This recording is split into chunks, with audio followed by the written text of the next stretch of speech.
और संसद का मॉनसून सत्र 22 जुलाई से शुरू हो रहा है, यानी कल से शुरू हो रहा है और 23 जुलाई को केंद्रीय बजट भी पेश किया जाएगा। लेकिन उससे पहले आज सरकार की तरफ से सर्वदलीय बैठक बुलाई गई है जो कि सुबह 11 बजे होगी। आइए इस रिपोर्ट में दिखाते हैं आपको।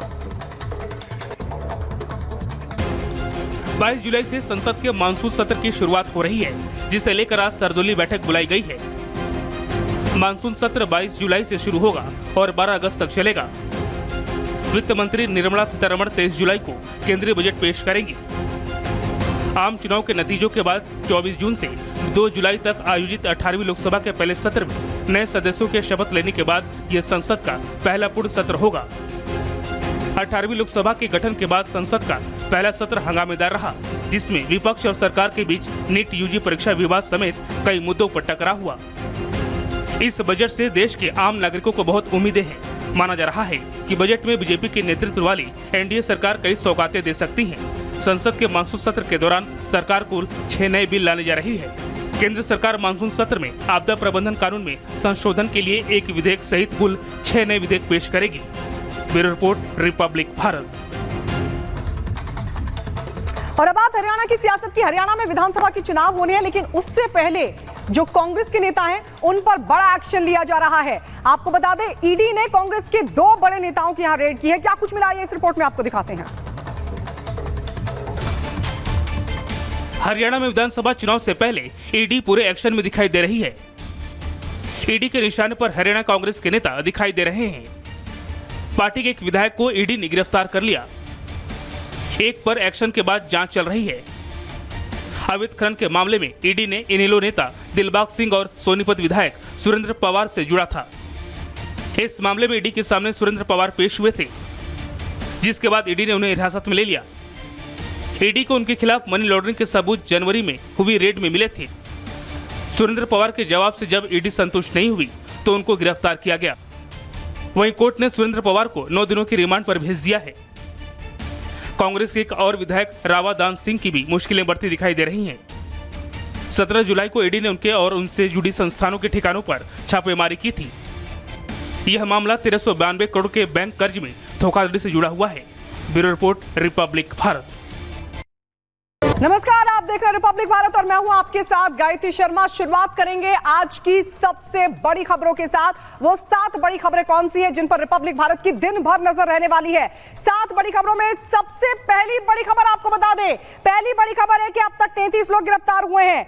तो वहीं दूसरी बड़ी खबर यह है कि कितने भारतीय फंसे हैं, क्योंकि बांग्लादेश में हालात लगातार खराब हो रहे हैं। हालांकि बड़ी संख्या में भारतीयों को लाने का सिलसिला बना हुआ है। उधर आतंक पर करो प्रहार, यह भी आपको बताएंगे कि आखिरकार आगे की स्ट्रैटेजी क्या है, रणनीति क्या है। वहीं इजरायली एयर स्ट्राइक लगातार जारी है, तस्वीरें निकलकर सामने आ रही हैं। तो वहीं आपको बता दें, ओली की अग्नि परीक्षा होने वाली है और साथ ही आपको बताएंगे जुलाई में जल प्रलय से कितना नुकसान हुआ है, किस तरीके की तस्वीरें निकलकर सामने आई हैं। तो वहीं अगली बड़ी खबर यह है कि आखिरकार नाम पर सियासत क्यों हो रही है, क्योंकि उत्तर प्रदेश का एक फैसला, उसके बाद उत्तराखंड और मध्य प्रदेश में भी इस फैसले को लेकर लगातार सियासी दल सवाल खड़े कर रहे हैं। और आइए इस बीच एक बड़ी खबर आपको बता दें, किस तरीके से यमन पर लगातार हमले का सिलसिला बना हुआ है। वो तस्वीरें भी निकलकर सामने आई हैं जो कुछ दिनों पहले तक दिख रही थी। युद्ध के मैदान से बड़ी खबर आपको बता रहे हैं, यमन में इजराइल ने एयर स्ट्राइक की है। एयर स्ट्राइक की तस्वीरें सामने आई हैं।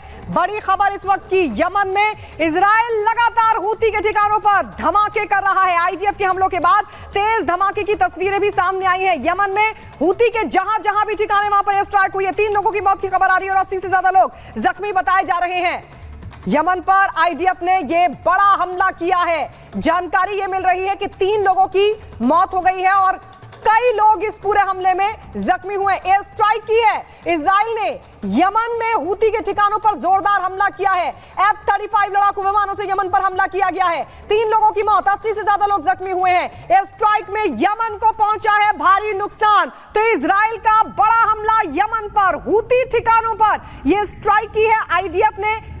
F-35 लड़ाकू विमानों से ये जोरदार हमला किया है। तस्वीरें आप देख सकते हैं कितना जोरदार ये हमला F-35 लड़ाकू विमानों का इस्तेमाल किया गया है। हूती के जहां भी ठिकाने हैं वहां पर ये अटैक किया गया, एयर स्ट्राइक की गई है आईडीएफ की तरफ से। 3 लोगों की मौत की खबर आ रही है और ये बताया जा रहा है कि 80 से ज्यादा लोग इसमें जख्मी हुए हैं। इस स्ट्राइक में यमन को पहुंचा है भारी नुकसान। अब ये 3 तस्वीर हम आपको दिखा रहे हैं। 3 तस्वीरों के जरिए समझिए कि इस वक्त किस तरीके के हालात बने हुए हैं, क्योंकि अब हूती के ठिकानों को निशाना बना रही है आईडीएफ। इजराइल ने बम दागे हैं, एक के बाद एक उन ठिकानों पर बम से हमला किया गया है, स्ट्राइक की गई है जहां जहां हूती विद्रोही मौजूद हैं उनके ठिकाने हैं। और ये तीसरी तस्वीर आपको दिखा रहे हैं कैसे F-35 विमानों का इस्तेमाल किया गया है इस एयर स्ट्राइक में।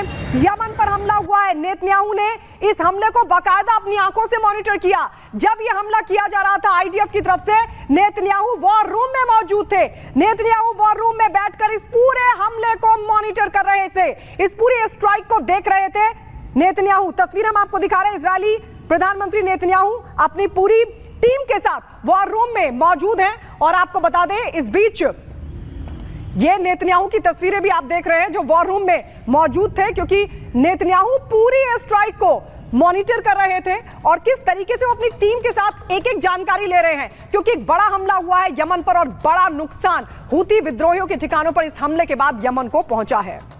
और आइए बढ़ते हैं आगे, बात करते हैं भारत की सियासत की। उत्तर प्रदेश का बवाल अब उत्तराखंड से होते हुए मध्य प्रदेश, बिहार तक भी पहुंच गया है। दोनों ही राज्यों में नाम की गूंज सुनाई दे रही है। यहां भी मांग की जा रही है कि उत्तर प्रदेश ने जो फैसला लिया है वैसा ही फैसला लागू हो। अब क्या कुछ हो रहा है इस पूरे मामले को लेकर, इस रिपोर्ट में आपको दिखाते हैं।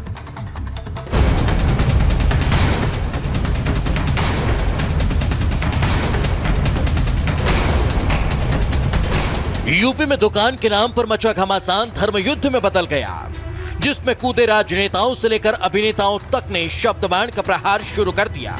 मगर इस आपसी वार पलटवार से शुरू हुई इस तकरार ने सालों से छिपाए जा रखे सच को भी साफ कर दिया।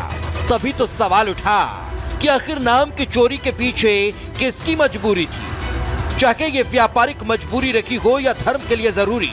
योगी सरकार के फैसले ने हिंदुओं के नाम पर दुकान चलाने वालों के धंधे को मंदा कर दिया, या कहें हिंदू नाम की ओट पर बड़ी चोट की है। जो ट्वीट किया है आज कि हिंदू बन जाने में क्या समस्या है, इसको जरा समझा दीजिए हमारे दर्शकों को। नहीं, बस उसी से जुड़ा हुआ है। दर्शक सब होशियार हैं, दर्शक सब समझते हैं और दर्शक को समझाने की जरूरत नहीं है, दर्शक सब समझते हैं।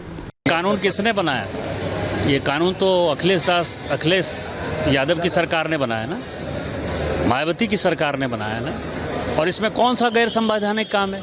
कहा गया है कि सबको लगाना पड़ेगा, हिंदू को भी लगाना पड़ेगा, मुसलमान को भी लगाना पड़ेगा, सिख को भी लगाना पड़ेगा, ईसाई को। क्या कहा गया कि हिंदू को नहीं लगाना है?